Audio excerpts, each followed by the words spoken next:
auxiliary verb or principal verb. I had bought a book. আমি একটি বই কিনিয়াছিলাম। Have, has অর্থ আছে, পাওয়া, খাওয়া। প্রেজেন্ট টেন্স বা verb one.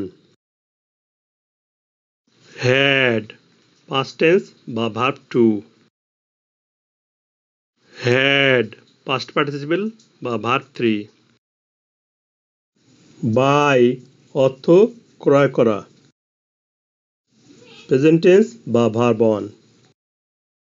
Bought past tense বা verb two. Bought past participle বা ভার্ব থ্রি।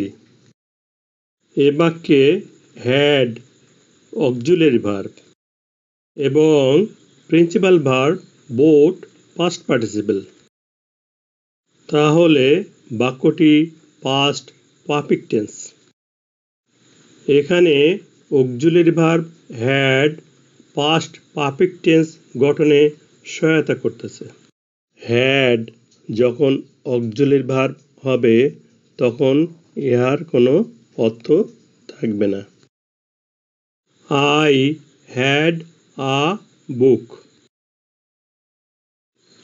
আমার একটি বই ছিল। এ বাক্যে হ্যাড ছাড়া আর কোনো ভার্ব নেই। তাহলে had principal verb. Had principal verb হওয়ায় 2 নম্বর বাক্যটি পাস্ট ইনডেফিনিট টেন্স হয়েছে।